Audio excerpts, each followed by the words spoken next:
pas encore particulièrement suivi. Le pétrole a beaucoup baissé, l'or a beaucoup baissé.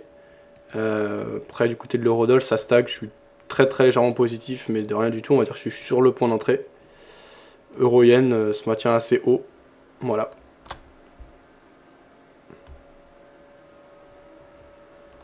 Il y avait des choses à faire, hein, franchement, mais cet après-midi, mais...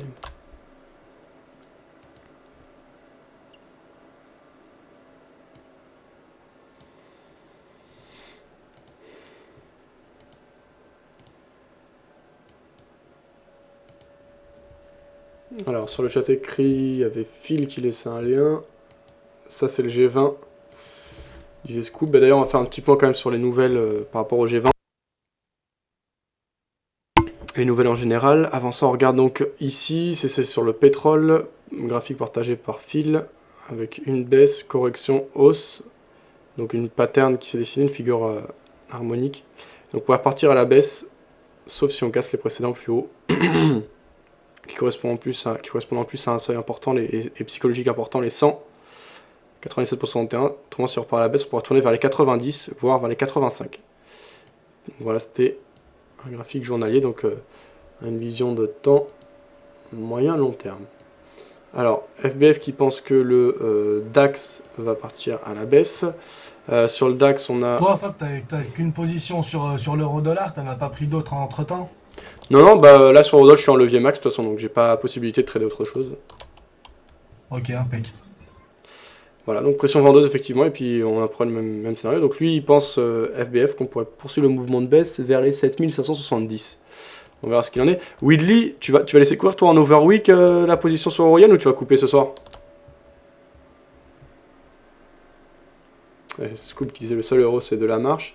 Alors un petit point rapide sur les nouvelles importantes qui ont fait bouger les marchés. Finalement le CAC qui baisse assez peu sur l'ensemble de la journée puisqu'on est qu'à moins 0,19% sur le CAC cash là. Alors,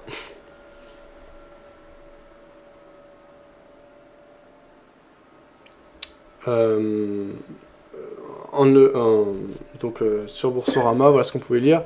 Le viande de cheval, donc le scandale des lasagnes. Wall Street en légère hausse après une salve d'indicateurs américains. Wall Street s'affichait en légère hausse en début de séance vendredi, les investisseurs accueillant positivement une salve d'indicateurs américains dans l'attente de l'issue d'une réunion du G20 à Moscou. À Bombay, opération séduction de Hollande auprès des investisseurs indiens. La bourse de Paris se redresse après un bon chiffre américain. Finmeccanica, démission du patron vers l'annulation d'un contrat en Inde. Viande de cheval. Le G20 tente d'endiguer la stagnation mondiale et la guerre des monnaies.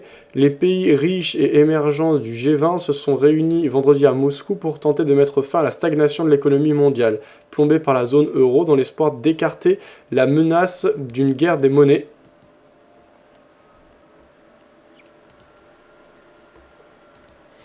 Ravivant plombé par la zone euro dans l'espoir d'avoir une guerre des monnaies, ravivée par le Japon. Le principal défi du G20 est de sortir l'économie mondiale de la stagnation et de l'incertitude pour la mettre sur une trajectoire ferme de croissance, a déclaré le président russe Vladimir Poutine à l'ouverture au Kremlin d'une réunion de 2 jours des ministres des Finances des principaux pays riches et émergents. Pour la première fois depuis longtemps, les craintes d'un éclatement ravageur de l'euro ne sont pas au cœur de la réunion, mais les statistiques publiées à la veille de la rencontre ont remis l'Europe sur la sellette. La récession a été plus grave que prévu l'an dernier en zone euro et l'économie ne va redémarrer que lentement au cours de cette année, a prévenu à Moscou le commissaire européen aux affaires économiques Olli Rehn. Voilà donc ce qu'on pouvait lire et voir par rapport à ce G20. Je vous laisse le lien pour ceux qui s'intéressent, qui veulent s'informer et prendre davantage d'informations par rapport à cet élément fondamental important à surveiller. Et je crois que ça durera encore tout ce week-end, donc il faudra faire attention. On peut ouvrir sur des gaps lundi. L'économie de la zone euro ne redémarrera que lentement en 2013 selon Olli Rehn. L'économie de la zone euro ne va redémarrer que lentement en 2013, a prévenu vendredi à Moscou le commissaire européen aux affaires économiques Olli Rehn, qui a réaffirmé la possibilité d'accorder un délai à certains pays pour réduire leur déficit. Dopé par le luxe, PPR vise toujours plus malgré la déception Puma. Le français PPR a publié vendredi des résultats 2012 gonflés par l'éclatante dynamique de son pôle luxe, Gucci, Bottega, Veneta, Yves Saint Laurent, etc.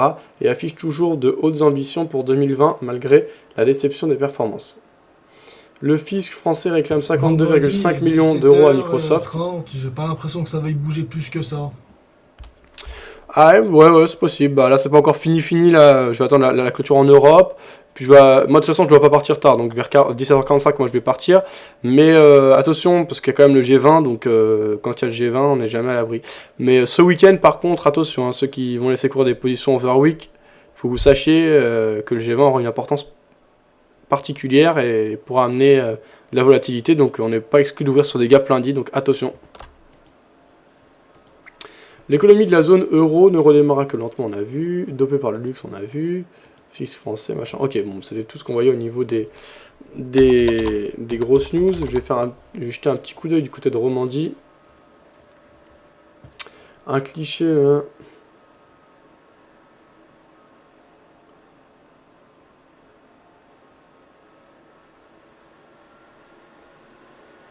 Moi, je pense qu'on va arriver à 126,08 quand même avec l'euro yen.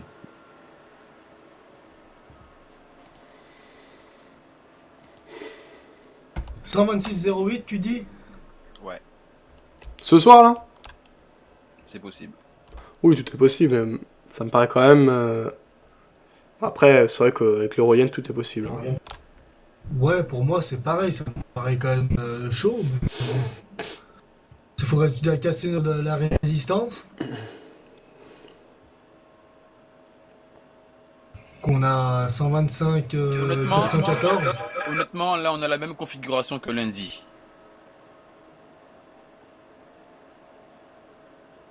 Regardez bien, on a la même configuration de vendredi dernier et de lundi.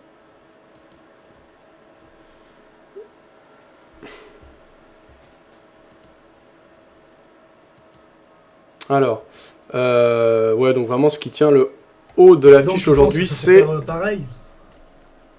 Pareil, mais pas aussi haut. Donc je dirais au niveau du premier à 126,08, c'est un bon niveau de support. De résistance, excuse. Bah moi si on casse déjà la première résistance là à 125, moi je prendrais position à l'achat, je même sûr, même s'il est tard, mais pas avant. Le DAX a pété, dis donc.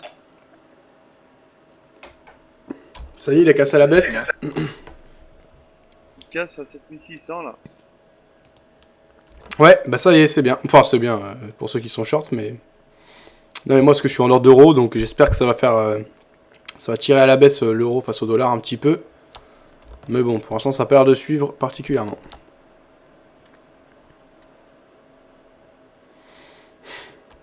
Du côté du CAC, on attaque les plus bas, là.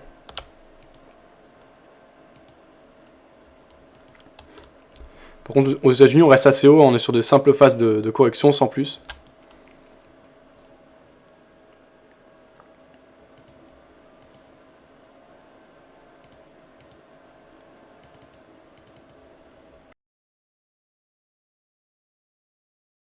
Donc vraiment, ça a bougé du côté du yen.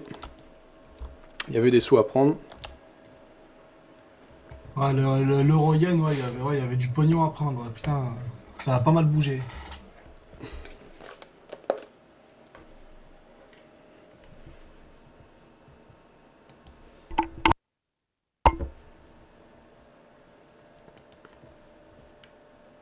Alors, Phil qui avait laissé un autre graphique là précédemment. Il s'agissait de je ne sais pas quoi d'ailleurs. A priori, c'est le pétrole. En tout cas, c'est un actif qui est tout à fait en range. On a une belle accélération baissière. On part plutôt dans la partie basse du range. On n'est pas tout à fait sur les zones de support. Donc, tu avais shorté les hauts de range a priori. Est-ce que tu achètes les bas du range également? On n'y est pas encore. On pourrait racheter à partir de 95 donc. 95, 95, 10, 95, 20. On est actuellement à 95 pour 54. Pourquoi pas pour parier sur un ralliement de milieu de range avec un stop sous les précédents plus bas, sous la zone de support. Ça peut être cohérent de jouer ce range. En tout cas, belle impulsion. Le scénario possible, bien sûr, c'est de passer des ordres en attente et des ordres de continuation sous les précédents plus bas ou précédents plus hauts, donc sous les zones de support ou au-dessus des zones de résistance. Sur un support sur le 4 là. À 3000. Ah, je t'entends mal, Pedro. On est sur un support sur le CAC là. On a cassé l'oblique, on est sorti du canal. Et là on arrive sur un support à 3000. J'arrive pas à le voir parce que.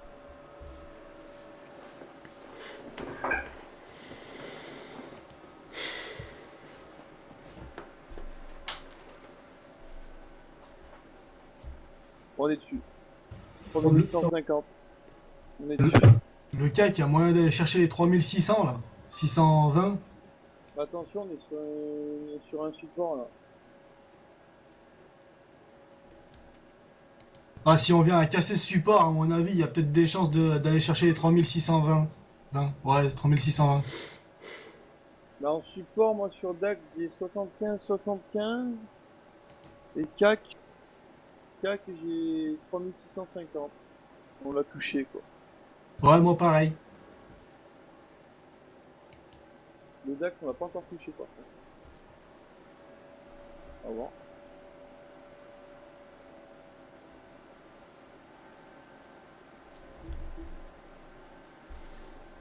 Il y a eu des mauvaises nouvelles, non?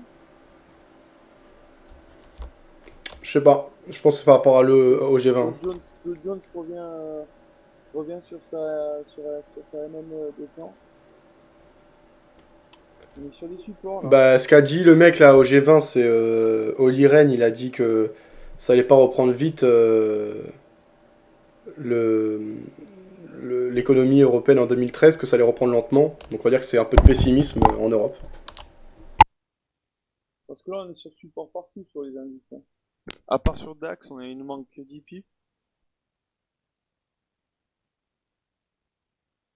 Alors, Karim qui disait, non mais là il est que 17h30 Fab. Qu'est-ce que tu voulais dire par là, Karim? Si Wall Street lâche après 18h, le CAC, tu vas le retrouver à 3630 à 22h. Par contre, on a un dollar index qui a cassé ses plus hauts. De 2012, quoi. Donc, je sais pas, c'était un signe.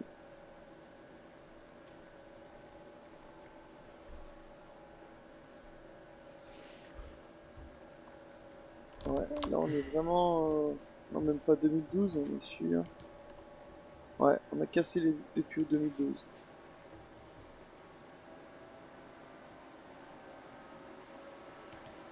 C'est vraiment un signe que ça va pas très bien.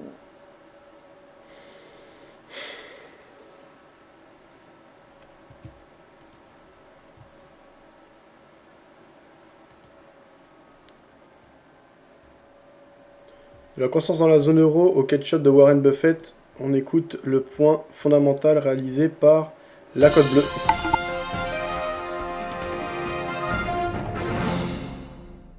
Bonjour à tous et bienvenue dans Un fait, une valeur.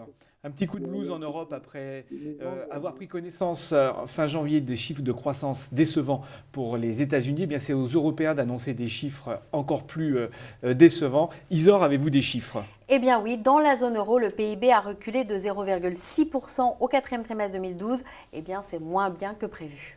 Alors c'est moins bien pour tout le monde, même pour l'Allemagne? Eh bien oui, figurez-vous que l'Allemagne a exactement les mêmes chiffres que la moyenne de la zone euro, puisque là encore, un recul de 0,6% de son PIB au quatrième trimestre. Alors petite consolation pour nous Français, pour une fois, on fait mieux que les Allemands, avec un recul de 0,3% de notre PIB au quatrième trimestre. Mais là encore, c'est décevant. Oui, on fait mieux, mais tout ça est bien fade, Isor. N'avez-vous rien de plus relevé? Du ketchup, ça vous irait, Philippe? Ah oui, c'était pas très financier du ketchup. Warren Buffett, c'est plus financier? Ah, Warren Buffett qui investit dans le ketchup, alors là oui. Alors, si vous en voulez, vous allez pouvoir sortir votre porte-monnaie.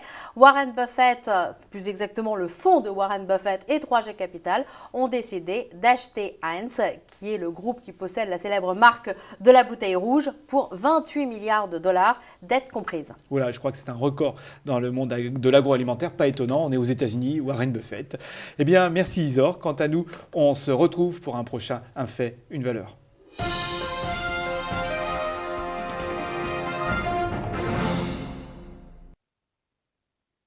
Voilà, donc le petit point fondamental, comme chaque fin de semaine, avec la cote bleue.tv.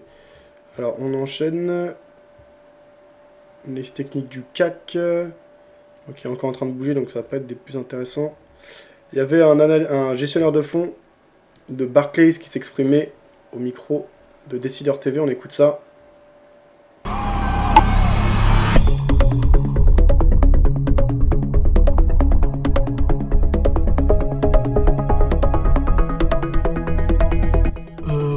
Moi, sur le Dow Jones, je vois pas de support. Par contre, il y a le pivot qui est Retrouvez chaque à jeudi à midi 13 les meilleurs gérants de la place 933, autour d'Hubert Tassin. qui fait Sur Décideur support, TV. on va dire. Sinon, vraiment en support, j'en ai un à 13 901. 13 950 aussi, on avait dit. Je les ai pas tracés. Ouais. Format court qui conclut en réalité l'émission Les décideurs de la gestion, l'analyse que vous pouvez consulter sur le même site. Donc, Logiquement, s'il y a eu une météorite, on est censé voir beaucoup d'étoiles filantes ces temps-ci. Bah déjà il y en a un là, qu'ils ont découvert déjà depuis février de l'année dernière là, qui doit passer à peu près pratiquement 27 000 km de la Terre, donc c'est très près, mais il ne nous touchera pas. Là dans la nuit là, enfin dans la soirée là entre 19h et 21h, je crois j'ai entendu dire. On dit qu'il y aurait eu un truc qui serait passé près de la Terre, mais c'est arrivé sur nous comme ça, hein, donc en même temps, voilà quoi. Bah j'espère pour nous qu'on va pas, celui-là qui vient vers nous là, apparemment il nous toucherait pas, mais j'espère qu'il tapera pas la terre, parce que là ça risque de tourner au vinaigre sec, hein, parce que la taille d'un terrain de football avec 150 000 tonnes de je ne sais quoi, de cailloux, C'est celui-là qui parlait là? là qui vient là sur nous là, dans la soirée qui va nous frôler, ouais c'est celui-là, ouais. Quand est-ce? Quelle soirée? Là ce soir là entre 19 et 20. sur le lien voisin. Je suis avec Franklin Pichard de Barclays Bourse.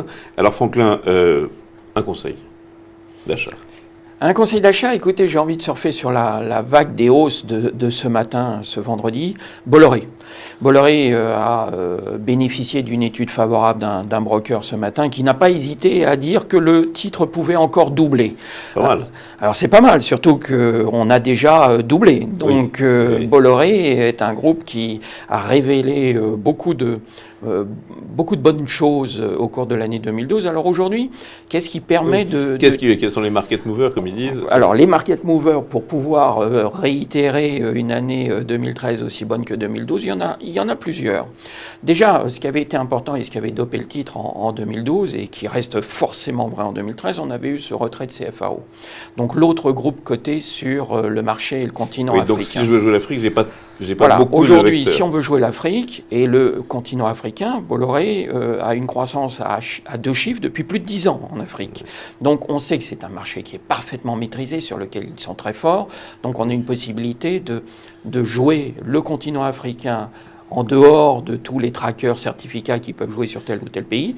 On veut un véhicule coté à Paris, eh bien voilà, on achète Bolloré et on joue le continent africain. C'est un premier axe Autre chantier auquel Bolloré ne s'est pas encore véritablement attaqué, c'est l'organigramme, c'est l'enchevêtrement de toutes les sociétés. Il y a du Rivaux, vous vous souvenez, c'est qui était déjà à lui tout seul quelque chose de très complexe. Il y a beaucoup d'autocontrôle qui se promènent, on peut beaucoup. dire.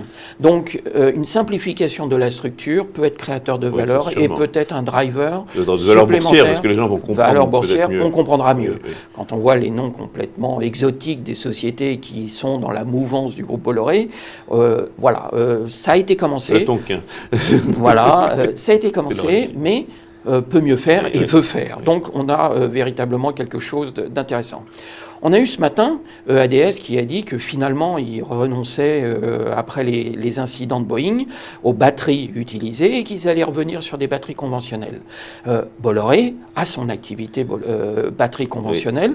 Oui, on peut anticiper et imaginer que peut-être à la faveur de cette décision de ADS, on remet un peu en avant et sous les projecteurs les secteurs batterie. Saft ne réagissait pas particulièrement, il faut être juste, mais en tout cas l'activité société Ok. batterie de Bolloré pourrait bénéficier de nouvelle. cet effet Ouais. d'annonce de ADS. Voilà un petit peu Ah. les principaux Reste la question éléments. d'Avas.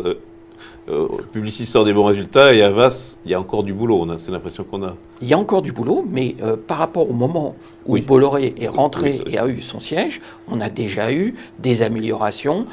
On a eu l'occasion d'évoquer Publicis. On est dans un secteur qui, par ailleurs, est un petit peu tendu et sous pression en période de crise. Avas suit son cours, mais aujourd'hui, ça n'est pas ça qui freinera la progression du groupe et de Bolloré en particulier. Bien, alors deuxième chose, qu'est-ce que vous vendriez aujourd'hui? Qu'est-ce que je vendrais? Ça, c'est une bonne question. Pour le moment, je n'ai pas envie de vendre, Non. donc je reste positionné. Écoutez, si je vais peut-être me déjuger, allez, je vais prendre un gros pari. Ce que je vendrais ou que je réduirais, j'avais fait un pari à un moment sur Peugeot. Oui. Je crois qu'aujourd'hui... Il est gagnant. Oui. Je faisais le point. Il est gagnant aussi paradoxal que ça puisse paraître. compte Oui, tenu de- parce qu'on l'avait conseillé donc Dans un à un trou. moment où on était vraiment au creux. On l'a joué à titre spéculatif. On a pris... Il fait exactement le marché depuis Gaulle recommandé, donc c'est bien. Bon, mais aujourd'hui, on considère que si on doit jouer quelque chose, un investisseur qui veut jouer le secteur automobile, il ira plutôt sur Renault, avec une meilleure visibilité, groupe international, enfin, on ne va pas le développer. Et si on veut aller sur quelque chose qui tourne autour de Peugeot, je le vends et j'achète Faurecia. Voilà, ça, c'est un arbitrage. Alors un joker, pour finir. Alors le Joker, écoutez, là aussi, une publication qui est passée un petit peu inaperçue et on va aller sur une petite valeur, on va aller sur Holot Group. On a vu les publications de Manitou il y a quelques temps qui Donc disaient Holot, c'est les petits chariots. Voilà, c'est ça. Et on avait eu Manitou, donc un peu le même secteur, qui avait dit que les loueurs revenaient, qu'il n'y avait pas quelque chose de suffisamment significatif pour être vraiment optimiste sur 2013. Mais là aussi, on a des groupes qui Oui, on vendent vient- énormément on à vient de l'international. on vient de très loin, là. On vient de très très loin. On est sur Holot autour de 6 euros, 6,23 euros. On a des objectifs de cours au-delà de 8 euros, 8,50 euros. J'ai même vu quelque chose par rapport au cours de 6,23, là encore, qui disait on peut doubler et au-delà même sur Holot. Donc une petite valeur à surveiller, des objectifs de croissance 2013 autour de 10% annoncés par le groupe. Il devrait être réalisé. On est plutôt confiant par rapport à cette perspective. On avait eu un coup d'arrêt brutal au T3 avec des ventes en baisse de moins 1%. On a eu un redémarrage sur le T4 puisque les ventes étaient en croissance de 17%. Donc, alors que, souvenons-nous, on avait quand même une situation du T4 plus globalement, d'un point de vue économique, qui a été très très mauvais. Donc un groupe qui fonctionne un petit peu à contre-courant, mais comme vous le dites, des groupes qui viennent de tellement loin qu'on doit commencer à les mettre sous surveillance. Et ça peut être des jokers pour quelqu'un qui est audacieux, qui a un peu de temps devant soi, qui veut jouer le redémarrage qu'on espère pour le deuxième semestre. L'autre groupe peut être un bon véhicule dans ce cadre-là. Alors deux valeurs qui peuvent doubler. Merci Franklin. Et merci et rendez-vous la semaine prochaine, même heure, même lieu. Au revoir. Voilà, donc le point réalisé par Franklin Pichard, responsable à Barclay. Donc là, c'est de la gestion, donc c'est plutôt marché-action, mais c'est quand même intéressant et important d'avoir le point de vue de ce type de personne. Voilà, il est nain. Donc E-L-E-N-I-E. Excuse-moi. E-L-E-N-I-N. P119. C'est une abréviation. Mais la planète s'appelle Elena. Ils l'ont appelé comme ça. Alors, quelques points là par rapport au marché action pour ceux qui regardaient. Le Dow Jones, le seuil clé d'après Trading Central, c'est 14 000. Tant qu'on est sous 14 000, ils ont un biais baissier vers 13 880 dans un premier temps. Concernant le CAC 40, ils ont un biais haussier tant qu'on est au-dessus de 3 580, avec pour objectif 3 790, puis en extension 3 910. Ça, c'est pour du moyen terme. Sur le Nasdaq, ils ont un biais baissier tant qu'on est au-dessous de 2782, avec pour objectif 2749. Concernant le S&P, ils ont un biais baissier tant qu'on est au-dessous de 1522, avec pour objectif 1510 en extension.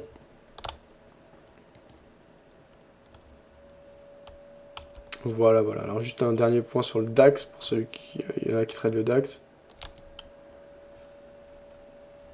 Alors sur le DAX, Trading Central a une lecture haussière tant qu'on est au-dessus de 7590, avec pour objectif 7650, 7691, puis 7735 en extension.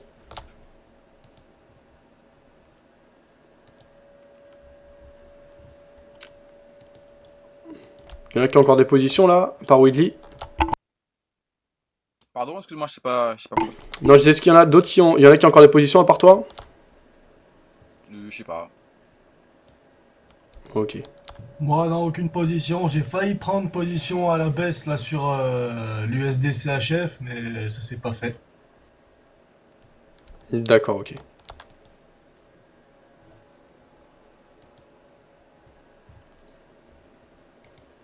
Écoutez, perspective bourse 2013 réalisée par World Data. J'hésite quand même. Bonsoir moi, à à prendre une toutes et à position. tous, bienvenue donc à ce webinaire organisé par le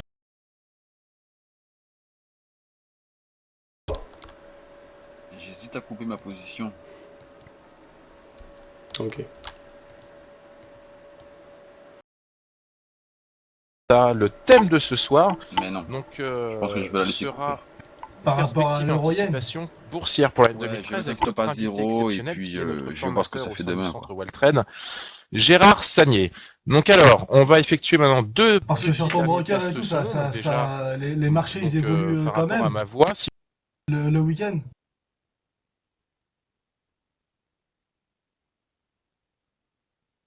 Non, non, non, ils évoluent pas. Non. Je le vois pas évoluer. Juste, j'attends de voir. Moi, j'ai un biais plutôt haussier pour la semaine prochaine. Avant une belle correction quand même. Mais je sais pas, je peux encore me tromper. Donc là, j'ai mis une position. J'ai mis une position depuis ce matin. Donc, j'ai mis un stop à 0 sur la dernière position. J'ai protégé les autres. Donc, si je perds, je gagne. Si ça revient sur son niveau, je perds, mais je gagne. Et bon, voilà. D'ailleurs, je pense pas que je vais rester trop longtemps. Je pense que j'ai fait ma journée.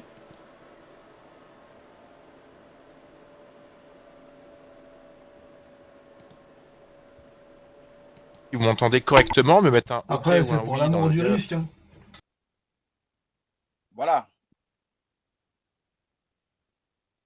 Pas être trop gourmand non plus. En direct sur la droite, s'il vous plaît.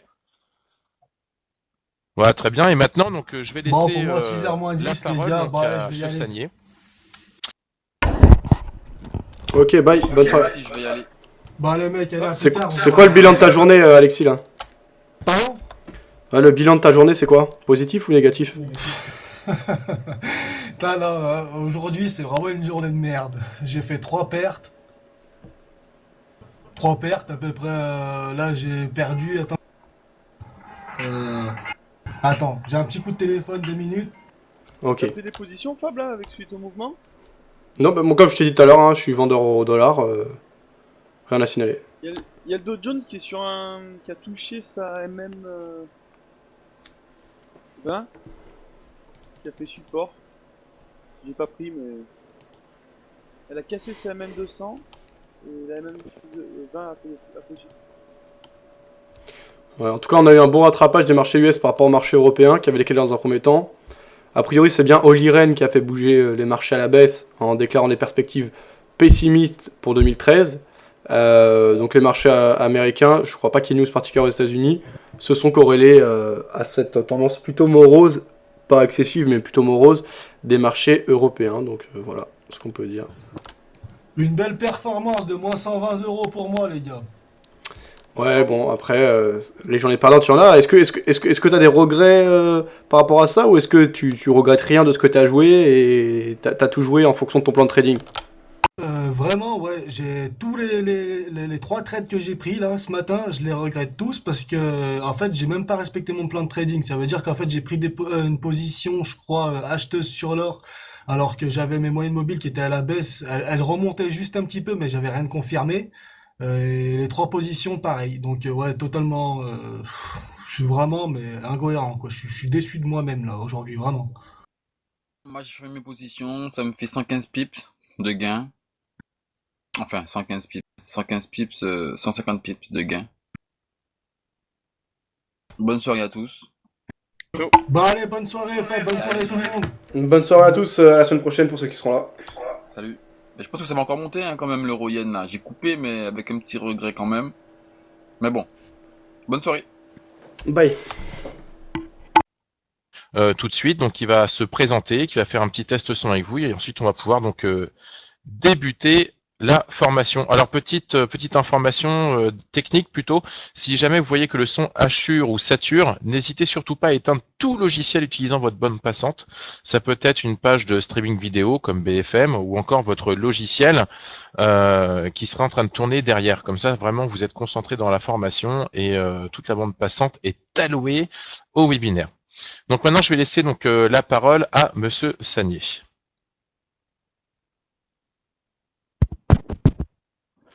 Bonsoir, je me représente, je suis Gérard Sagnier, l'analyste technique de la société de bourse Aurel BGC. C'est une société de bourse américaine depuis 1 an, après avoir passé plus de 15 ans au Crédit Agricole.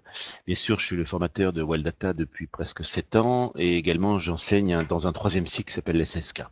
Donc ce soir, je vais essayer de vous parler des principales anticipations essentiellement sur les actions. On fera des indices actions européens, américains et parmi les grosses valeurs, quelques idées de mes préférés actuellement en termes de timing et de moyen terme. Moyen terme, je rappelle, en analyse technique, c'est avant l'été maximum 3. Et j'ai même trouvé quelques idées éventuellement de petites valeurs. Je tiens à préciser donc dans cette explication, ces anticipations, on va essayer dans le temps qui nous est imparti de rappeler toujours les modes de pensée théoriques. Mode de pensée théorique, quand on peut trouver une divergence. Hélas, actuellement, comme on est en train de se stabiliser, il n'y en a pas beaucoup. Mais évidemment, support, résistance, les grands et les grandes écoles techniques, on verra du Fibonacci actuellement, c'est la mode. Vous allez voir sur le CAC 40, par exemple, le retracement qu'on vient d'avoir de 50%, très important. Les triples tops comme au Standard & Poor's. Donc j'essaierai toujours de faire des petits rappels théoriques ou perfectionnement que l'on a dans les séminaires World Data, évidemment, tout au long de l'année. On me demande de savoir si ma voix, pareil comme Stevens, colle. Est-ce que vous m'entendez normalement? Un petit OK pour voir si tout va bien. Ça a l'air d'aller parfait. Donc, je démarre principalement avec une anticipation sur les indices européens. Mais avant de parler des indices européens, je crois que je l'avais déjà fait une fois, on peut ne pas éviter de parler du marché américain, qui est l'indice Standard & Poor's 500. Souvent, les médias comme BFM Business nous parlent du Dow Jones. Moi, je suis pas d'accord. Je pense que le Standard & Poor's 500, c'est vraiment l'indice au monde le plus énorme en volume. D'ailleurs, faut savoir d'ailleurs que l'Eurostoxx 50, c'est le 2e en termes de volume mondial. Hein. Mais donc, le Standard & Poor's, on va le regarder en mois d'abord. En termes de mois, c'est cet indice extraordinairement qui suit l'économie américaine actuellement. L'idée de base tout de suite, c'est dans ce qu'on appelle support et résistance. Pour ceux qui connaissent, c'est pas forcément une figure, parce qu'une figure c'est une configuration qui a une cible. C'est tout simplement une ligne de résistance plate, totalement plate, que l'on voit en 1550, que l'on voit le même top en 1550 en 2007, et que l'on voit maintenant ce matin, en tout cas avec la clôture d'hier soir, ils étaient à moins de 2%. Alors voilà, qu'est-ce qu'on fait sur un triple top à moins de 2%? La sagesse dirait une ligne triple top historique, hein, j'insiste, hein, c'est-à-dire qu'on n'a jamais coté au-dessus de 1550, même si vous avez le véritable 1575 en 2007, mais moi je m'occupe des clôtures. Je me préoccupe pas du vrai plus haut. Bon, c'est 1575. Quand on arrive sur un triple top historique, on fait prudent, on fait beaucoup, vraiment profil bas, parce que qu'est-ce qui va se passer si on passe pas? Si on passe pas, on est capable d'être refoulé et de redescendre carrément sur la toute petite première ligne de support qui se situe pas loin, 2-3% plus bas, ou carrément la ligne du canal, vous voyez qu'il y a un canal haussier depuis le plus bas de 2008, qui est carrément autour de 1465. Donc là, par contre, ça serait une correction plus importante. Donc voilà, ça c'est la sagesse, c'est la prudence. Évidemment, maintenant, vous pouvez imaginer le cas positif. Si on passe les 1550, sachez que l'année sera absolument boule, c'est-à-dire tout à fait haussière. Les marchés européens vont suivre d'une manière extraordinairement active et vont, c'est ma théorie, mais peut-être pas tout de suite. Le problème est de savoir s'ils le passent en une fois, en deux fois, en trois fois. Mais je pense que cette année, il y aura donc un nouveau record historique sur les marchés américains. Donc nous, voilà pourquoi on va essayer de retrouver, je crois, pas tout de suite en ce moment, mais à mon avis, avant l'été, on va retrouver les niveaux historiques bien sûr, les niveaux les plus hauts de 2011. Voilà, regardons d'ailleurs à court terme le Standard & Poor's, puisqu'on a un peu de Standard & Poor's Daily. Vous voyez que il est en train de faire un espèce de triangle plutôt haussier pour le moment, tant qu'il n'est pas sorti de la ligne de support ici qui se situe autour de 1495. Un petit peu plus bas, voilà, 1505. Tant qu'il n'est pas sorti, il va finir par aller en haut du canal vers 1550. Donc ça nous donne tout à fait l'envie de rester haussier pour le moment, tant qu'on n'a pas enfoncé ces niveaux-là. Encore une fois, c'est 1550 qui est le pivot moyen terme. Donc maintenant, c'est juste un dernier mot avant de passer à l'Europe. Regardez le Nasdaq. Nasdaq, c'est très important, non pas pour nous aider dans la tendance moyenne, long terme, entre guillemets, sur l'Europe, parce que ce sont les valeurs uniquement technologiques, mais simplement, sachez quand même qu'il y a Apple dedans qui pèse pour à peu près 14% du Nasdaq Composite, et sachez qu'Apple pèse d'ailleurs quand même 5 à 6% du Standard & Poor's, donc c'est quand même la plus grosse valeur, la plus grande valeur, le plus gros volume échangé. Quand ils sortent un résultat, vous avez à peu près un mois d'équivalent de volume du CAC 40. C'est monstrueux. Vous avez constaté qu'à court terme, on est quand même sur un double top. Encore une fois, une ligne très simple. Là, c'est du court terme. C'est depuis septembre 2011. Attention. 2012, pardon, mais sur l'année dernière, c'est du court terme, on est en jour cette fois-ci. Attention quand même à un double top, et regardez pour ceux qui connaissent un peu les bougies, qu'on apprend toujours dans les séminaires, regardez, il y a un doji, une petite rouge, encore un doji. Attention à un petit retournement et une résistance donc de double top qui amènerait le Nasdaq à consolider, qui est pas vraiment tout à fait direct, avec une relation extrêmement directe comme le Standard & Poor's, mais c'est quand même un instrument encore de prudence à très court terme. Donc aujourd'hui, alors on me pose la question, les moyennes mobiles sont différentes sur les indices. Oui, ils sont différentes quand j'utilise le mois. Le mois, tout à l'heure on vient de voir le Standard & Poor's en mois, j'utilise les 48 et 12, 48 mois, c'est-à-dire à peu près 4 ans. Et 12, j'utilise toujours la moyenne mobile annuelle. Il faut toujours partir de la moyenne mobile annuelle. Donc, comme vous savez, pour ceux qui ont suivi mes séminaires ou mon livre, 4 x 12, 48, j'utilise le ratio de croisement des moyennes mobiles de 4. Ça, c'est totalement subjectif. C'est parce que depuis 30 ans que je fais ce métier, il me semble que les meilleurs retournements de tendance, les meilleurs croisements, vous savez qu'un croisement, ça vous confirme la tendance dans laquelle on repart. Le croisement de 4 me paraît le meilleur. Donc, 4 x 12, 48. Si on passe en jour, comme on vient de voir ce graphique sur le Nasdaq ou juste avant, sur le Standard & Poor's 500, en principe, la base, c'est soit la 200, parce que la 200 est très médiatique. On retrouve la moyenne mobile annuelle, 200 bourses, donc à ce moment-là, la 50, 4 x 50, et en Europe, elle est pas mal. Regardez d'ailleurs sur le Standard & Poor's jour, on retrouve là, 60 et 15, parce que de temps en temps, j'adapte. Encore une fois, on retrouve le ratio de 4. La base, c'est 100 ou 25, 200 ou 50, et quand c'est absolument serré, j'en trouve une, regardez, qui longe le canal haussier, c'est la 60. C'est la 15, pardon, 4 x 15, 60. Et comme par hasard, elle touche d'ailleurs l'autre ligne de support, la support long terme, celui qui vient depuis novembre 2012. Voilà, ça c'est pour la question sur les moyennes mobiles.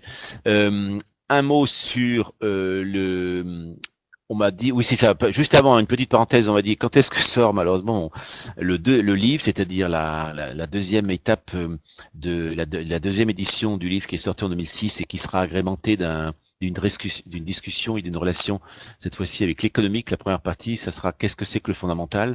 La deuxième, ça sera la mienne avec la méthodologie sur les divergences. Et la troisième, vous verrez 22 exemples où on va montrer ce que, quand il y a une divergence, quand il y a un signal vendeur ou acheteur sur un titre, qu'est-ce que disait l'économique juste avant.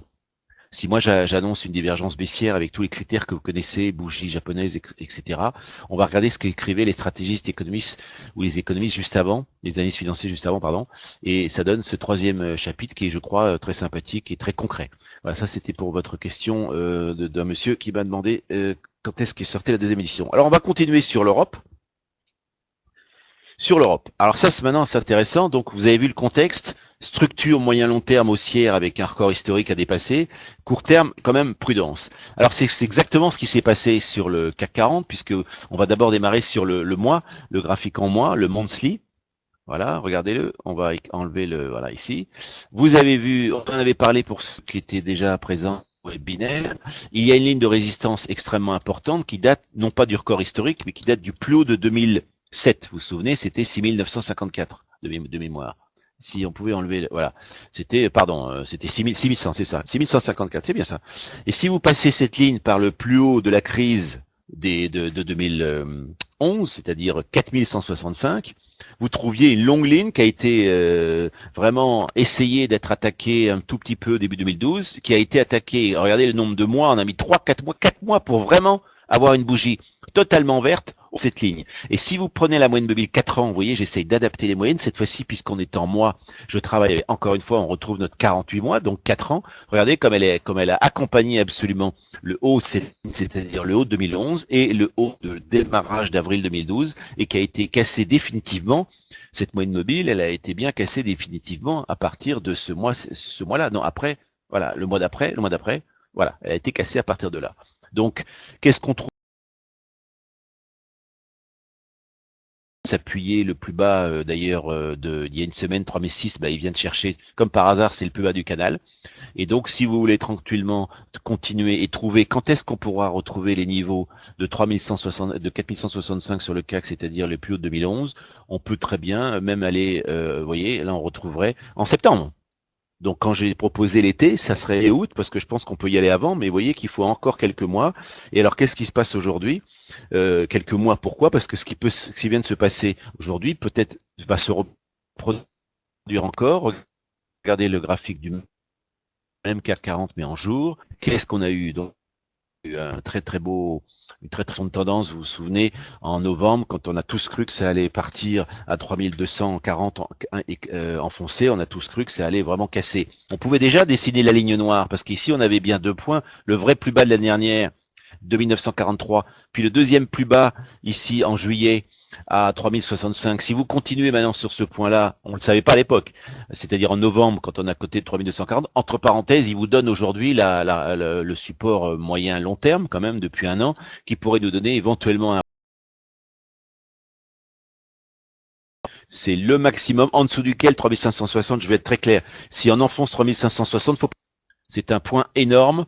Tout le monde pense que c'est 3006, je le pensais aussi, mais je pense qu'en fait, il peut y avoir un piège si jamais on redescend. Si on casse les 3006, en fait, le vrai point, c'est la ligne qui joint tout simplement les points hauts. Revenons au bon vieux chartisme qui nous donnerait donc 3560. Là, si vous enfoncez cette ligne-là, faut passer vendeur. Alors aujourd'hui, qu'est-ce qui se passe? On a fait un magnifique canal haussier, très bien. On a continué sur 3800, j'arrondis 3795, 3800.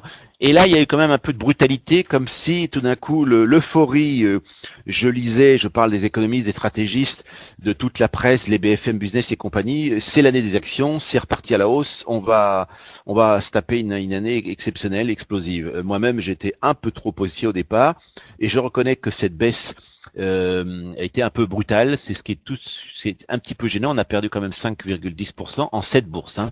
C'est les 7 bourses que vous voyez là, avec une très grosse bougie qui ressemble à celle de l'année dernière en mars. Bon, la différence, c'est vrai qu'on retrouve un marché maintenant qui est extrêmement ferme, très haussier, parce que voilà, c'est là où on va utiliser le ratio de Fibonacci. C'est que la reprise technique que l'on a eue depuis le plus bas de la semaine dernière, on a retracé exactement 50%, on voit le Fibonacci de 50%, je parle bien des corps en plus, les ombres m'est égal, on a retracé 50% jusqu'à hier matin en tentant de dépasser le 3695 qui est le ratio de Fibonacci, c'est-à-dire la moitié de toute la baisse.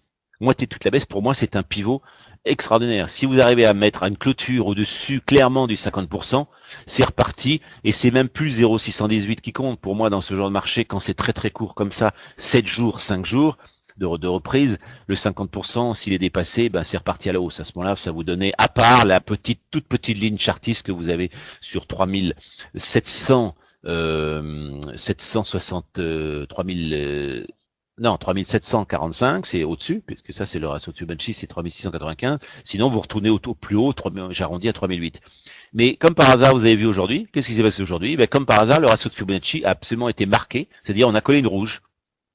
et une rouge pas très jolie. Ça veut dire qu'on est vraiment, et on tourne, regardez cette moyenne mobile en plus 50 bourses. Vous voyez là, cette fois-ci, je mets la 50 et la 200. La 200, c'est médiatique. Elle nous sert pas à grand chose, mais la 50 bourses, elle a toujours été elle a toujours accompagné la hausse. Et regardez, elle a été 1, 2, 3, 4, 5 bourses en dessous, juste une boursière au-dessus, et on est à nouveau dessous, ou on va dire qu'on est dessus. Donc c'est une grosse bataille. Qu'est-ce que vous voulez dire actuellement du graphique? C'est neutre court terme. Je suis neutre court terme. Si vous prenez l'Eurostock 50 d'ailleurs, on peut le regarder 2 secondes, l'Eurostock 50 en jour. Celui-ci, vous avez même pas le 38 qui a été dépassé. Le même raisonnement de toute la baisse que l'on a connue en 7 jours, lui, c'est vraiment un retracement technique typique. Il n'y a même pas besoin de connaître Fibonacci pour sentir que pour le moment, c'est un retracement. Et vous voyez, cette fois-ci, la moyenne mobile 50 reste résistance. Elle n'a jamais été dépassée. Comme le CAC. Le CAC est un tout petit peu en avance, ça fait du zèle pour une fois que c'est le CAC, tout simplement parce que les banques se portent très bien, et comme les banques, vous savez, pèsent très très lourd dans le CAC, plus que dans l'Eurostoxx, voilà pourquoi il y a une surperformance actuelle du CAC 40 sur l'ensemble des valeurs européennes. Donc je reviens sur mon CAC 40 actuellement. Je reviens sur mon CAC 40 et qu'est-ce qu'on peut en tirer à conclusion avant de passer sur d'autres chapitres? Rien, malheureusement, rien à court terme. Vous êtes complètement coincé dans un training range. Pour arrondir, on va être simple, 3006, 3008. Et on va tourner, j'ai peur qu'on tourne quelques jours encore autour de 3007. Tant bien même on prend un biais baissier, on pourrait rechercher, l'idéal serait, voilà, ce point, cette rencontre entre l'ancienne, vous savez ce que c'est qu'une polarité, c'est ce que j'explique dans mes séminaires, une polarité, c'est-à-dire ce qui a été résistance devient support ou inversement. Top du 3006, qui a été, je vous rappelle, déjà top en mars, une première fois en mars 2012. Cette ligne-là, si elle est enfoncée, c'est pas très normal, ça remettrait en haussier de ces marchés actuellement, donc il faudrait pas l'enfoncer. Donc le point idéal, vous voyez qu'on rencontre ma ligne qui vient depuis l'année dernière, j'en parlais tout à l'heure, cette ligne qui joint 2 points aujourd'hui ici à ce croisement-là, c'est-à-dire en février, fin février, c'est rien, c'est dans 15 jours. Fin février, on pourrait très bien trouver ce croisement entre l'horizontale, 3006, et donc la ligne oblique venant des 2 points de 2012 bas, les 2 points bas de 2012, 3006. Et là, attention, parce qu'on n'aura plus la petite sécurité dont je parlais à 3560. Si on casse, par exemple, si on se met en mars-avril, c'est-à-dire nettement plus loin, si on casse le plus bas 3006 en avril, là, j'ai pas grand-chose. Et là, je serai très ennuyé. Donc, ça veut dire que très clairement, neutralité très court terme, oui. Toute baisse jusqu'à 3006, au contraire, vous en profitez, mais attention, le stop est imminent. Donc, c'est-à-dire que c'est une très très belle opportunité, ce qu'on appelle en termes de money management, risk-reward. C'est-à-dire la perte par rapport au gain éventuel, c'est immense, c'est un ratio extraordinaire, puisque sous 3006, allez, 3560 pour être sûr, je serai vendeur, avec un risque de revenir à nouveau sur cette fameuse zone des 3250 qu'on a déjà connue en novembre. Donc on sera pas content et la tentative psychologique de parler des marchés haussiers pour l'ensemble de l'année serait remise en cause. Par contre, vous avez après un potentiel, je maintiens, on a parlé de juin, juillet, voire peut-être août ou septembre maximum de remonter à 4100. Vous voyez le risque reward, le risque rentabilité est très très fort. 3006, 4100, 500 points, 50 points de stop. C'est un des plus beaux ratios de money management qu'actuellement sur le court terme. Alors voilà, donc n'hésitez surtout pas en même temps donc à poser vos questions comme le font certains dans le chat en direct. Hein, c'est le moment par rapport à ce que votre formateur Gérard Sagnier vous explique. Voilà. Donc ensuite, donc on va pouvoir enchaîner. Donc là, je vais laisser maintenant la parole encore une fois donc à Monsieur Sagnier. Alors bien sûr, il y a une petite question en même temps. Hein, je la lis. Si ça casse 3560. Été, donc j'imagine c'est épaule tête épaule, ça va être le SMS de épaule tête épaule. Voilà. Votre idée de tête épaule, l'idée de la configuration, on va dire, admettons, Steven, mettons, voilà, ici, épaule de gauche, grande tête et donc redescente, ligne de coup à 3006, remontée maintenant et donc alors bien sûr, et ça nous donnerait une horreur puisqu'on calculerait à peu près 200 points, donc forcément, donc ça nous donnerait ceci dit 3004, hein. Mais par contre, non, c'est pas une tête-épaule. Ça sera une configuration baissière si ça casse 3006 et vous voyez qu'on retrouve 3400. Mais franchement, vous avez déjà vu une tête-épaule comme ça? Non, on peut pas accepter que ça soit une tête-épaule. Je dis non. J'ai vu juste une question avant que je continue sur les idées de titres. Si Standard & Poor's est appelé à retracer sous 1550, comment on pourrait monter le CAC? Alors, très bonne question, c'est pas possible. Si le Standard & Poor's retrace ce top sur 3, fait un vrai triple top c'est baissier. Et là, je propose carrément un risque, pourquoi pas, jusqu'à 1465. 1465, risque maximal en dessous duquel on passe retournement de tendance très puissant sur le Standard & Poor's. Donc ça vous fait maximum, par exemple, ça fait 85 points, ça vous fait dans les 6-7% de baisse. Mais en tout cas, on peut pas monter sur le CAC et baisser sur le Standard & Poor's. Je vous rappelle que l'année dernière, on a fait exceptionnellement, grâce à l'effet Draghi de tous les efforts qu'a fait la BCE au mois d'août, on a surperformé, mais c'est absolument exceptionnel. Entre avril et novembre, on a surperformé. C'est-à-dire que quand le Standard & Poor's prenait 10, nous on en prenait 12 exceptionnellement. Et quand il baissait, on baissait moins qu'eux. Donc en termes de surperformance, ça s'est tout à fait calmé. Je vous rappelle que nous on est à 0 à nouveau pratiquement. Enfin, on vient de remonter par rapport au début de l'année, je crois à 2%. Mais quand on est tombé la semaine dernière à 0%, on a reperdu nos 5%. Lui, le Standard & Poor's n'a pas bougé d'un iota. Donc ils sont en train actuellement de re-surperformer. Donc en termes historiques, il est très clair que normalement, quand les États-Unis font 10, on fait 8. Si les États-Unis, par contre, malheureusement, perdent 10, on perd 12. Hein, vous avez compris les chiffres, c'est très simple. Donc au contraire, moi je suis même pour une sous-performance notoire conjoncturelle, structurelle plutôt que conjoncturelle entre les États-Unis et la France. Donc ça veut dire que, en tout cas vous, ce que vous appelez une performance inverse, il n'est pas possible que le Standard & Poor's corrige et revienne par exemple, ne serait-ce qu'à nouveau 1500, 1485 voire 1465 et le CAC continue à monter. Ça, je n'y crois pas. Maintenant, si vous voulez bien, à moins que vous ayez d'autres questions, on peut partir dans quelques idées de valeur et bien sûr partir sur, d'abord, juste avant, parler des secteurs que je préfère. Vous avez deux secteurs que j'ai mis, premièrement le secteur des banques. Alors, je ne sais pas si certains travaillent avec le stock 600 banques. De toute façon, c'est l'idée qui compte, c'est d'aller chercher ensuite les meilleures banques de ce secteur. Pour moi, évidemment, vous savez bien que c'est un des secteurs qui sont c'est tout à fait intéressant de l'étudier. Pourquoi? Parce qu'en 2011, vous vous souvenez, la crise des banques, des dettes, des subprimes, machin, ça a fait baisser, on le voit ici, moins 60%. Entre le plus haut 2011 et le plus bas 2011, moins 60%. C'est quand même une correction assez forte. Donc aujourd'hui, qu'est-ce que vous voyez tout de suite, en dehors du canal haussier qui, je l'espère, va toucher 2 points, puisque vous voyez qu'un seul point au-dessus. Donc c'est surtout une ligne de support qui a bien touché 3 points. 1, 2, 3 et même 4, oui, donc c'est une très très belle ligne de support. Ça reste haussier, les deux moyennes mobiles, regardez comme la moyenne mobile 10 semaines accompagne le bas du canal, c'est parfait, c'est très haussier. Et surtout, regardez à droite ce que nous a mis Steven, il nous a mis 50%. Qu'est-ce que je viens de dire tout à l'heure?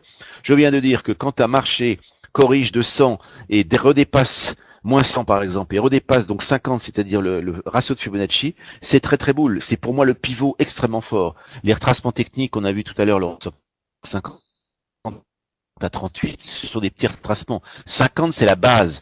C'est la base où vous pouvez vendre jusqu'au 50. Et là, regardez clairement, il s'installe définitivement. Ça fait 1, 2, 3, 4, 5 semaines qu'il s'installe au-dessus des 50% et tout en restant dans le canal. Donc le stop, l'invalidation, vous la connaissez. Si jamais malheureusement, évidemment, on recasse le canal par le bas et qu'on sort en dessous, mais prenons une petite marge. Non, par là, plus haut ici. Voilà, ici, voilà. Si on atteint ces niveaux-là, malheureusement, ça serait une fausse sortie et une inversion de tendance. Maintenant, regardez le prochain pivot. Et encore, ce n'est qu'un pivot ce n'est qu'un pivot chartiste. Regardez ici la polarité. Toute cette ligne de support qui a été magnifiquement touchée autour de quasiment approchée ici en novembre 2010, qui a été une grosse bataille ici en juillet 2011. Ce niveau-là n'a jamais été dépassé, donc depuis mai 2010, c'est-à-dire ça va faire 3 ans. Et ce niveau-là, c'est marqué là, c'est 185. 185, nous sommes aujourd'hui à 178, ça fait quand même 7 points, ça peut faire encore 4-5%, ce qui aiderait évidemment le marché à remplir son objectif de redémarrer vers les 4100, vous en doutez. Donc j'insiste sur les banques, et on va voir peut-être lesquelles tout à l'heure. Alors il y a une question, les indices comme le Standard & Poor's apportent aussi de l'influence sur le marché Forex. Extrêmement difficile pour vous répondre. On va dire que l'euro-dollar, c'est une clé. J'aurais pu vous l'amener ce soir. J'ai pensé que c'était plutôt les titres. L'euro-dollar, c'est une grosse bataille puisqu'on dit que l'euro est une monnaie faible. Actuellement, il a été fort puisqu'on est monté, on s'est emballé à monter à 1,38. On a frisé on pensait même que ça allait à 1,40. Mais je ne sais pas lequel des deux fait que s'il est fort ou c'est une bataille entre deux monnaies. Tout ce que je peux dire, je crois pas, enfin pour répondre à votre question puis vous donner un petit avis sur l'euro-dollar, je crois pas qu'il y ait vraiment une réelle influence, du moins je sais pas ma spécialité, peut-être c'est une bonne question, c'est pas ma spécialité de savoir si le S&P influence sur le forex. Par contre, sur l'euro-dollar, à mon avis, je crois pas du tout à 1,42, c'est un euro beaucoup trop fort pour certains. Par contre, retenez pour ceux qui jouent dessus, 1,3270, c'est un marché sur lequel éventuellement un point sur lequel j'achète, parce que 1,3270 c'est une zone, on peut pas le montrer là, donc je vais être rapide, c'est une zone extrêmement importante. Si vous cassez 1,3270, là ça redevient baissier. On est dans un no man's land, 1,3270, 1,3450. J'ai une autre question. Vous étiez plus pessimiste sur le Standard & Poor's et optimiste. Vous étiez plutôt pessimiste sur le Standard & Poor's et optimiste sur le CAC. Contradiction. Alors je sais pas ce que vous appelez pessimiste sur le Standard & Poor's et optimiste sur le CAC. Il est certain qu'il y a actuellement un problème de triple top. Donc je disais que mon optimisme un peu plus fort, c'est que si on s'est parlé aussi, si on s'est vu dans les séminaires, je viens de dire que le CAC 40 a surperformé rarement, très rarement sur période historique. Sur période historique, vous le savez bien, si on était au triple top historique comme le Standard & Poor's, si on les avait suivis, vous savez qu'on serait à 6900, je crois que c'est le record historique tout d'un coup j'ai un trou de mémoire, le record bien sûr du CAC 40 c'est 6165. Donc imaginez qu'on soit à 6165. Vous voyez la surperformance absolument notoire de l'Europe. Donc peut-être que j'étais plus optimiste pour les 4 derniers mois où on a surperformé certes. C'est vrai qu'on a un potentiel de rattrapage absolument énorme, mais actuellement je suis plutôt pas pessimiste. Je me demande ce qui va se passer sur ce fameux triple top. C'est ça que je voulais dire. S'ils arrivent à le passer, c'est la condition numéro 1 que nous on fasse nos 11%, c'est pas, mais il nous reste 11% pour retourner à 4165. Et eux, à ce moment-là, s'en diront tranquillement, je pense, sur 1650, 1700. Voilà peut-être c'est pas une contradiction, voilà ce que je voulais dire, je pense que c'est très très lié. Et je suis tout à fait acheteur sur les stocks 600. Alors j'entends monsieur qui nous parle que le RSI est à plus 70% sur les banques et qu'on est acheteur. Alors d'abord, c'est une bonne remarque, même si je rappelle qu'un RSI peut tout à fait être resté suracheté quelques mois à 70%. C'est pas le niveau des 70% qui me gêne. Ce qui me gêne éventuellement, c'est s'il y avait une divergence. Alors regardez par exemple ici en septembre 2009, on a le même RSI quasiment qui frôle cette ligne et on a une petite divergence puisque le point d'après est plus bas et on voit la tracée même ici, divergence en weekly. Vous voyez, même sur quelques bougies, ça me suffit. Voilà. Et donc, vous voyez qu'ici, la même ligne ici, c'est la divergence qui compte. Et vous voyez que le marché a effectivement consolidé. Là, actuellement, il n'y a pas encore de divergence. Même si vous allez me dire, cher monsieur, je sais que le deuxième point ici, c'est-à-dire le dernier point actuel, il est plus bas. Il est plus bas que le point voilà. Mais par contre, c'est pas une divergence exceptionnellement forte, c'est peut-être une divergence de type B, on est quasiment en double top, c'est pour le moment pas une divergence. Mais vous savez très bien, pour ceux qui ont suivi mes séminaires spécialisés en divergence ou qui auraient la gentillesse d'acheter mon livre en avril ou qui reviendraient sur ces séminaires parce que j'ai même reformulé un petit peu la méthode avec d'autres stops, etc. Je vous entraîne à venir à ces séminaires. Franchement, on n'aura qu'une divergence lorsqu'on aura cassé le bottom qui est au centre. On aura une mini divergence. C'est vrai, vous n'avez pas tort. Il y a quand même deux bougies qui sont pas très jolies. Et c'est peut-être une jolie ambiguïté actuellement entre canal haussier, moyenne mobile haussière. Peut-être, effectivement, pseudo-divergence, mais pour le moment, je ne peux pas encore dire signal de faiblesse. La divergence se mettra en place lorsque le canal sera cassé. Et là, on dira retournement. C'est peut-être, votre phrase est juste, pas intéressante, mais vous allez un peu trop vite pour parler de la contradiction. Alors, s'il n'y a pas d'autres questions... Alors les biseaux, je vais être très rapide. Je ne crois absolument pas à ce genre de figure. Pour moi, les figures, c'est tout simple, c'est W, V, tête, épaule, éventuellement rectangle, comme on en a eu beaucoup, trading range plat, comme on en a eu beaucoup la dernière en Europe. Mais les biseaux, je ne saurais même pas vous expliquer ce que c'est que les biseaux descendants, ascendants, les wedges.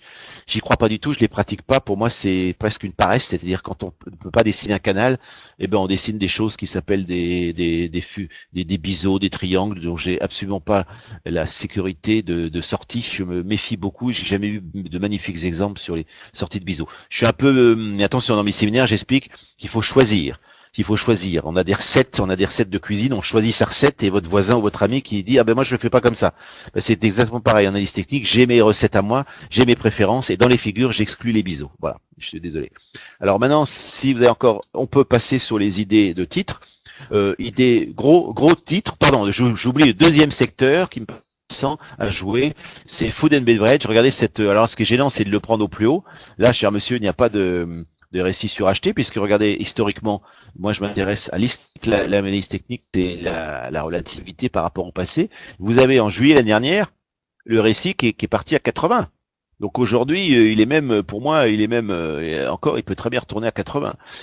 Par contre ici, bon, en dehors du fait qu'on est quasiment au plus haut, effectivement, mais c'est quand même un beau canal haussier. On n'est pas complètement suracheté par rapport aux moyennes mobiles. On pourrait d'ailleurs mettre la véritable bonne moyenne mobile qui serait d'avoir accompagné le bas du canal. C'est une très très belle tendance haussière. L'idéal, et certes l'idéal, ça serait de l'acheter sur un retour sur la moyenne mobile justement dont je parle. Regardez ce canal avec 4 points. L'idéal, ça serait de revenir vers ici à droite, encore un peu à droite, voilà par là, au-dessus et sur la ligne, mets-toi sur la ligne. Voilà, par là, ça serait 461. Bon, mais retenez ce secteur, il me paraît continuer à être absolument bullish haussier. À moyen terme, toujours, je répète, 3-4 mois en termes de vision. Alors maintenant, on peut passer sur les valeurs que j'ai repérées, me semble-t-il, hier, à la vue d'hier. On va commencer par des très grosses valeurs, celles du CAC 40 essentiellement. Peut-être même, n'hésitez pas à acheter aussi certaines valeurs de l'Eurostoxx 50, qui sont encore plus liquides que le CAC 40. Je vous rappelle, je répète tout à l'heure, les étrangers qui font le marché, 80% des transactions aujourd'hui sur le CAC 40 ou sur l'Eurostoxx sont dues aux étrangers. Même si le capital de ces sociétés appartient seulement à hauteur de 45%, 50%, en termes de volume, en termes de transactions, vous savez que les volumes ont extraordinairement baissé. C'est pas bien pour les chiffres d'affaires des sociétés de bourse, mais c'est comme ça. On travaille à peu près en moyenne à 2 milliards, alors qu'on travaillait à 3 milliards en 2011. C'est des très très fortes chutes pour la profession. Mais ce volume-là est fait essentiellement, je crois, et encore plus qu'avant, entre 70 et 80% par les étrangers. Donc c'est très important d'aller sur au moins ce qui est très liquide pour eux, et l'Eurostoxx, et donc les valeurs de l'Eurostoxx sont extrêmement liquides, plus liquides que celles du CAC 40 pour les étrangers. Je crois qu'il y a une question, on a une divergence sur le récit, vous voulez parler du faux de Benbridge. Non, chère madame, parce que si vous avez... Monsieur, je suis désolé, pardon. Comme mon prénom en plus, Gérard. Si vous aviez suivi, mais ici, là, on voit pas enlève le texte parce qu'on voit pas bien voilà. Ici, carrément, vous voyez qu'ici, on est à les deux. En plus, il y a un double bottom sur 56%. Or, vous savez que je refuse d'abord les divergences qui sont sur des temporalités beaucoup trop longues. Là, on est en divergence éventuellement depuis l'été, l'année dernière, donc ça n'a pas d'intérêt. Mais c'est surtout qu'on a des tombées du RSI, celles qu'on signale bien sur le bottom, sous 60. Et vous savez que la condition longévité, sans aucune prétention de ma méthode, c'est de refuser toutes les divergences, parce qu'à ce moment-là, il y en a des kilos, dont le bottom à l'intérieur de la divergence baissière enfonce 60%. Et en plus, c'est beaucoup trop long. Pour moi, on a une espèce de trading range plat sur le RSI, il n'y a pas de divergence. Malheureusement, ça reste haussier. Vous voyez qu'il y a tout de suite il y a eu une tentative de doji, tout de suite il y a une petite verte derrière. Non, je maintiens que c'est un secteur assez haussier. Mais votre tentative je comprends tout à fait votre raisonnement, mais suivez dans le séminaire éventuellement si vous venez, vraiment c'est très important, les conditions de bottom qui n'enfoncent pas 60% dans les divergences baissières et qui ne franchissent pas les 40 dans les divergences haussières. S'il n'y a pas de questions, je continue sur mes grandes idées. Danone Weekly, regardez comme on a cassé assez clairement la tendance baissière quand même qui était en tendance baissière depuis mai 2012, pardon. On a bien trouvé des moyennes mobiles qui se croisent. Regardez comme elles se croisent actuellement. Alors, attention, quand on a un croisement de deux moyennes mobiles 40 et 10 semaines, ceux qui ont suivi mon séminaire ou qui le suivraient, s'apercevraient que ça, c'est bon dans tous les bouquins théoriques. Quand il y a un croisement de la courte qui coupe la longue, c'est positif, c'est acheteur. Mais moi-même, voyez, alors que je suis pourtant quand même acheteur, moi-même, je dis attention d'attendre que la rouge, c'est-à-dire la moyenne mobile longue, la moyenne mobile épaisse, devienne elle-même verte, c'est-à-dire là vous aurez vraiment une véritable confirmation de la tendance haussière. Et mais pourquoi ça va le devenir? Parce que je crois que je privilégie la moyenne mobile 10 semaines et la ligne du canal haussier, et au contraire aujourd'hui, regardez bien dans le passé, quand est-ce qu'on a eu 3 bougies baissières sur Danone? Je vous laisse regarder, il faut remonter à novembre 2010. Non, pardon, excusez-moi, juillet 2011. Donc il faut remonter à pratiquement 1 an et demi. Il n'y a jamais eu 3 bougies baissières. Exactement août 2011, les 3 bougies baissières. C'est pour ça que je me dis que les 3 bougies baissières qu'on a, ça sert aussi à ça, la pression rouge et la pression verte. Faut pas regarder que les figures, faut regarder aussi ça, plus une moyenne mobile et plus la bonne sortie il y a quelques semaines de cette tendance baissière qu'on a eu l'année dernière, me semble être un bon... et il faut chercher justement ce qui n'est pas au plus haut. Acheter des Essilor, des L'Oréal et des Pernod Ricard, c'est un peu ennuyé, des Publicis, c'est tout à fait ennuyeux parce que c'est toujours au plus haut. Il y en a marre, ça ne consolide pas. Là, la Danone, elle a encore du chemin, et si elle arrive, si j'ai modestement raison, si elle peut rebondir dans ce canal et sur cette moyenne mobile 10 semaines, elle a carrément un potentiel de retourner sur son plus haut de l'année dernière, qui n'est autre que 55. Et là, vous avez quand même 10%, à mon avis, à faire de manière intéressante. Mais il y a peut-être encore des valeurs meilleures, comme aujourd'hui la BNP. D'abord, prenons la BNP parce que ça n'a pas pris en compte encore le graphique. Si, ça a pris en compte le graphique de... Pardon, les résultats de ce matin sont tombés. Alors, on est bien en clôture, c'est parfait, on est en temps réel. Alors là, écoutez, là, ça, c'est un canal encore mieux que celui qu'on vient de voir sur Danone. Il y a 4-5 points d'appui. Il y a une moyenne mobile parfaitement support. Alors, je sais que le monsieur va me dire, mais on est proche de 70. Oui, peut-être, mais pour le moment, on peut encore gratter, retourner déjà exactement au top, c'est-à-dire on a frisé le top ici. Ici, on a frisé les 72%. Pour le moment, ça ne me gêne pas tant qu'il n'y aura pas de divergence. Vous savez je répète, sur le weekly, tu ne resteras pas en divergence. Un nouveau plus à 80. Vous avez raison de le dire, sinon... ah oui, j'ai une question sur la baisse des volumes. Ah, ça c'est une excellente question, je reviendrai sur les récits tout à l'heure. C'est une excellente question et on pourrait, dans une traditionnelle approche du volume, dans tous les bouquins, on vous dirait la hausse n'est pas significative, le volume baisse. Mais si vous me trouvez, bien sûr, vous allez en trouver quelques cas, mais si vous me trouvez globalement des valeurs dont le volume monte, vous en trouvez pas. Vous en trouvez pas parce que, comme j'ai dit tout à l'heure, il y a malheureusement pour notre métier, parce que moi je vis de revenus sur le chiffre d'affaires enfin les variables de mes revenus personnels, c'est partie du chiffre d'affaires global d'une société de bourse et le chiffre d'affaires d'une société de bourse, c'est les volumes, puisqu'on touche un courtage en vendant aux clients des idées. Donc s'il y a moins de volume, c'est une catastrophe. Et là, je vous rappelle que les chutes des volumes sont de l'ordre de 30 à 40% sur certains titres, 50% non. Sur l'ensemble des bourses, là vous êtes sur un seul titre, et pourtant c'est une des plus grosses banques, c'est la plus grosse banque européenne, une des 5 premières mondiales, une des meilleures performances de tout, et regardez ce volume, c'est épouvantable. Donc votre remarque est juste, mais elle est simplement prise dans un contexte dans lequel je ne crois plus. Je crois qu'il va falloir s'habituer à 2 milliards et non plus 3, et je crois qu'il va falloir s'habituer et refaire des graphiques, et peut-être faire une moyenne mobile beaucoup plus courte, peut-être faire du jour, et voir en jour, peut-être que c'est le timing qui est pas bon, de ma temporalité qui est pas bonne, mais on va devoir s'habituer à ces chutes de volume monstrueuses depuis un an.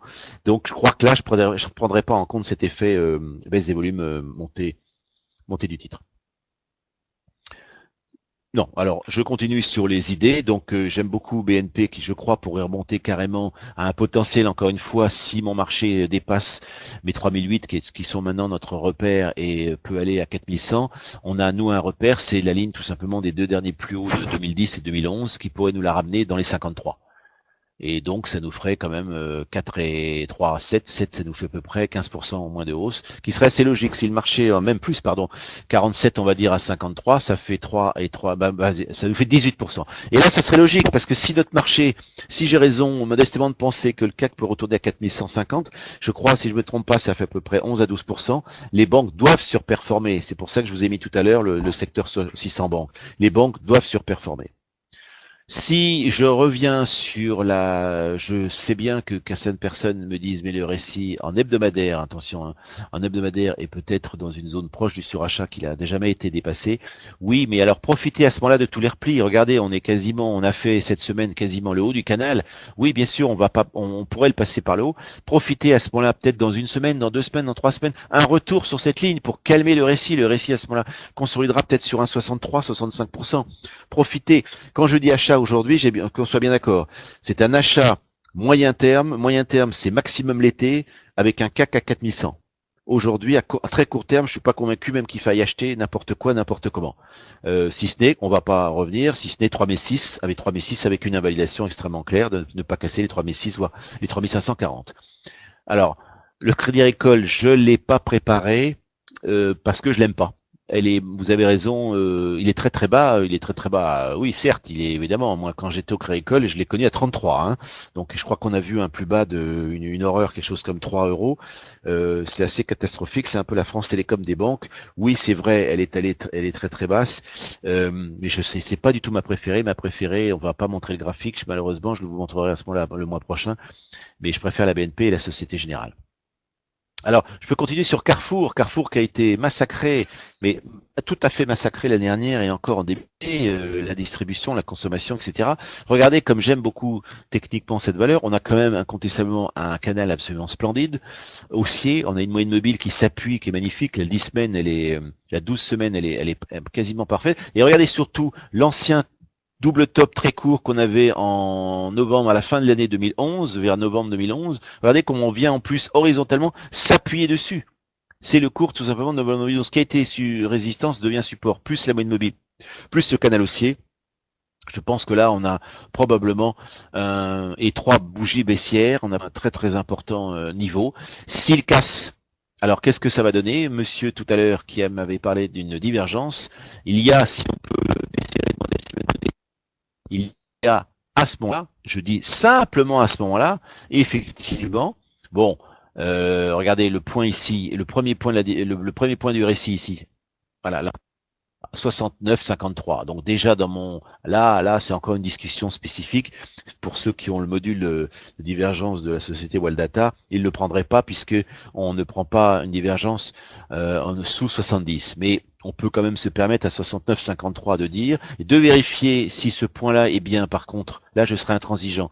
S'il enfonce pas 60, et oui, il enfonce, non. Vous voyez, il fallait écarter. Non, il enfonce 58. Donc, éventuellement, vous avez compris, si ça baissait, on peut dire à certains, c'est une divergence baissière et ça serait une sortie de canal. Alors, c'est pas la peine de parler de divergence baissière. Tout simplement, s'il sort de ce canal, il casserait la moyenne mobile 10 de 12 et il casserait le niveau de résistance qu'on a connu fin 2011. Et là, ça serait donc de toute façon vendeur. Donc, c'est pour ça que j'aime bien arriver sur les valeurs qui ont en même temps un trend haussier et qui en même temps nous font peur, c'est-à-dire qui arrivent sur des points pivots, des zones pivots intéressantes. Je vous signale que de toute façon, il y a 3 jours, plutôt la fin de semaine dernière, pardon, quand on a fait, même sur les futurs, on est allé voir 3599, on a commencé à se faire peur. Donc c'est un petit peu ça. Et regardez derrière, il y avait quasiment 100 points à refaire. Sur la suite, si vous n'avez pas de questions, sur la suite, peut-être certains qui suivraient les valeurs de l'Eurostoxx, donc 50, BMW, extrêmement opportunité intéressante. On vous parlait de polarité. Polarité, ça fonctionne sur les lignes de résistance ou de support. Ce qui a été résistance reste support. Quand regardez comme on lit, c'est qui est quand même le plus haut de 2011 avec le deuxième plus haut de 2012. Quand vous reliez ces 3 points, vous trouvez une attaque. Vous trouvez, mais aucune clôture a réussi à casser ce niveau-là. Donc encore une fois, moi j'essaie de croiser la ligne de support qui est un beau bas de canal ici, surtout au début, hein, beaucoup touché ici, qui nous donne horizontalement effectivement l'attaque qu'il y a eu des 2 dernières bougies de cette semaine, mais en attendant la clôture ce soir reste au-dessus. Donc regardez les clôtures hebdomadaires, c'est demain que ça se joue. Si tout ce dont on vient de parler, si toutes les clôtures sont à chaque fois au-dessus de ces niveaux pivots, Carrefour il y a 2 minutes et maintenant BMW, ce sont des très très belles opportunités d'achat. Il faut acheter, je maintiens, je persiste et je signe toutes les valeurs qui ont bien baissé, qui ont bien connu 3 semaines consécutives de baisse et non pas les très très grandes valeurs. Moi je suis pour à L'Oréal pour l'alléger, je suis pour Rémy Cointreau à l'alléger, je suis pour pas pour acheter Pernod, je ne suis pas pour acheter encore Pernod. Ces valeurs qui descendent jamais et c'est tout à fait dangereux. Alors que regardez L'Oréal, voilà, c'est une des meilleures valeurs exceptionnelles du marché, incroyablement en performance depuis des années. Donc on a envie de dire, bien sûr, faut la garder en portefeuille, ceux qui l'ont, et ça c'est du fonds de portefeuille, on touche pas à L'Oréal, mais ceux qui feraient un petit peu d'investissement court terme, qu'on appelle peut-être trading, il est très clair qu'on en a touché ici quasiment un double top parfait, mais qu'est-ce que c'est que ce haut de canal? Alors, je vais vous laisser le lien pour ceux qui veulent regarder la fin. Moi, je dois partir. Comme d'habitude, mon split, mais cette fois en accéléré. Vidéo bourse.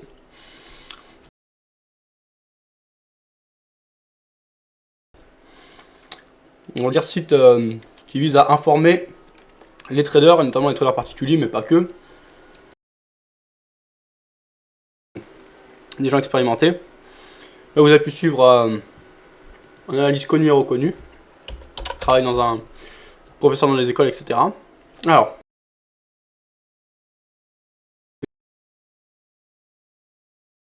Ouais, bah, ça sert à rien d'insister. Donc, je vais quand même essayer de voir mon Eurodoll. Je vais le faire moi sur mon iPhone parce que là je vais partir. Dans l'attente, voilà. Et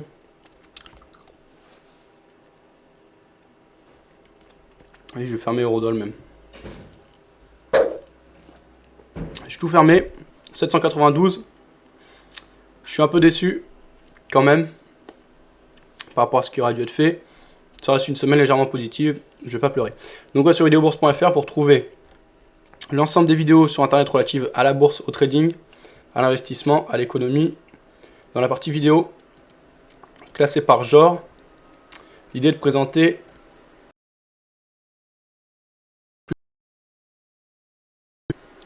de centraliser et donc que chaque jour vous pouviez retrouver des informations de l'analyse.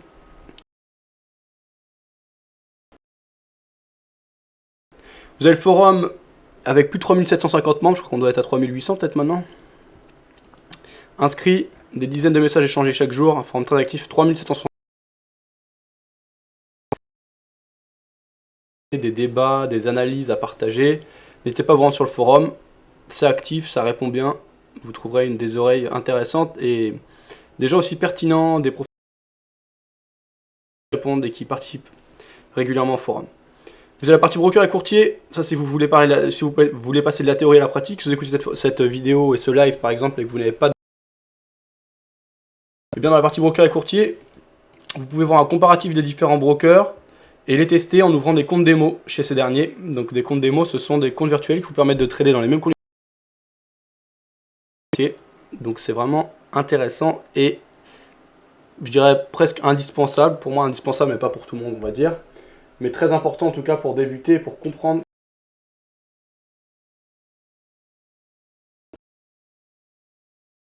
si on a des bonnes performances en démo pour passer en réel, ça aide beaucoup et ça permet déjà de s'y retrouver. Donc vous avez notamment Saxo Bank qui propose des comptes démo. Attention quand même chez qui vous ouvrez, cliquez sur démo, ça va vous ramener vers une page d'inscription. Alors Saxo Bank c'est un broker très sérieux basé au Danemark, clairement régulé dans toute l'Europe, régulé par la Banque de France, ils ont leur bureau en Paris, sinon leur siège social est au Danemark, ils ont près de 1000 employés, donc c'est vraiment une grosse société.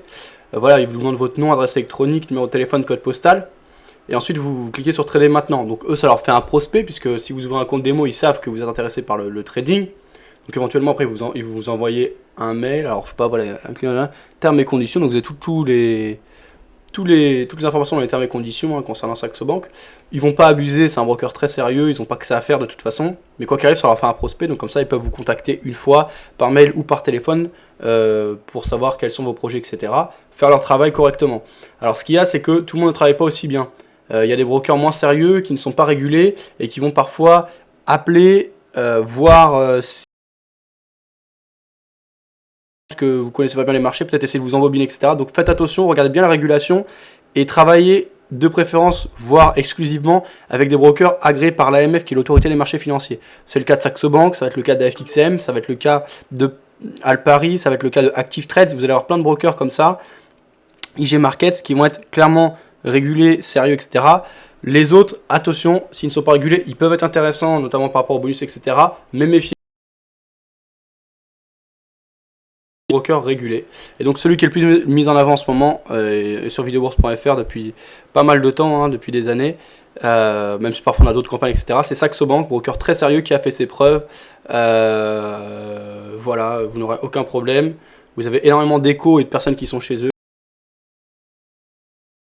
Objectif, vous pouvez vous rendre sur le forum, vous avez des retours d'expérience des clients, donc des traders de vidéobourse qui sont chez les différents brokers, notamment chez Saxo Bank par exemple. Vidéo, texte écrit et quiz corrigé pour vous former en théorie. La partie stratégie trading qui vous permet de suivre en direct les résultats des comptes de trading que l'on a, donc de la manière la plus transparente possible, mise à jour toutes les 5 minutes maximum. Vous pouvez suivre aussi bien les comptes réels que les comptes démo sur lesquels on fait tourner des robots notamment, avec des robots qu'on teste maintenant depuis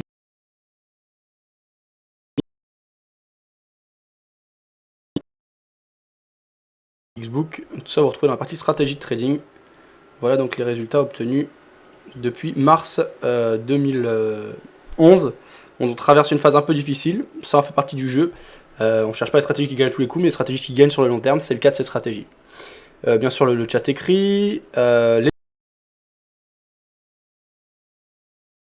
le calendrier économique en français qui permet au jour le jour de vous tenir informé des nouvelles publiées et classées par ordre d'importance, c'est fourni par Forex Pro.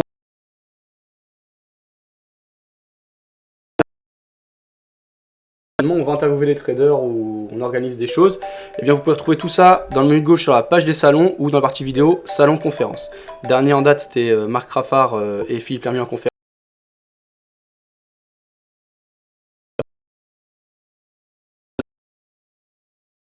Vous pouvez nous retrouver sur les réseaux sociaux Facebook, Twitter ou notre chaîne YouTube qui est la deuxième plus grosse chaîne YouTube de France en rapport avec la bourse, le trading, l'économie, etc.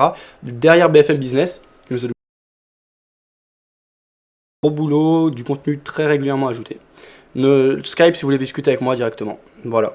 N'hésitez pas à répondre au sondage du mois pour ceux qui sont intéressés. Voilà, la semaine prochaine je vous retrouve à 14h pour une nouvelle session de trading. Moi j'ai fermé toutes mes positions. Peut-être que si j'ai le temps je ferai un petit débriefing ce week-end. La semaine prochaine. J'y vais, bonne soirée à tous. Désolé, pas de micro, je te dis bonjour et au revoir, on se croise.